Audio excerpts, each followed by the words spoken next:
Hi guys, it's my sister birthday today. তো আজকে আমি আমার বোনকে অনেক গিফট দেবো, আর সেই গিফটগুলো এক এক করে নিয়ে এসেছি। বাট এখন ওকে সেগুলোই দেওয়ার পালা, জানো। ও কিন্তু সামনে দাঁড়িয়ে আছে, আর ওর সামনেই বললাম চল কী কী গিফট দিয়েছি সেগুলো তো কোনোবার দেখানো হয় না, চল এবার তোর সাথে শেয়ার করি। তা আমি ওকে বললাম হাই গাছ টাইগাস বলছিস কিসের জন্য, আমি তো ইন্ট্রো দিয়েই দিলাম। নে যে সমস্ত গিফটগুলো দেবো, এই কালো ড্রেস। মা কালো কেন বলছি, দাঁড়া আগে গিফটগুলো দেখ কী কী দিলাম। নে ধর, এবার গিফটগুলো এক এক করে দেখ, আর দেখে ওকে খোল। নে ধর। তা আমি বললাম খাটে বসে বসেই দেখ। তো দেখো, এই ড্রেসগুলোর মধ্যে যেটা আমার মনে হবে পছন্দ সেটা কিন্তু আমি নিয়ে নেবো, ঠিক আছে? তুই কোনো কথা বলতে পারবি না।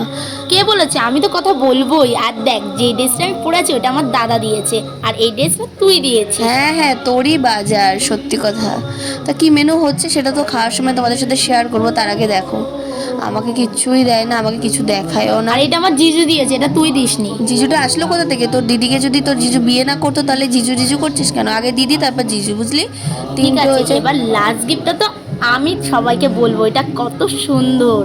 দিদির জন্যই হয়েছে, বেশি কথা বলিস না। এই গিফটটা আমি নিজেকে নিজে গিফট করেছি।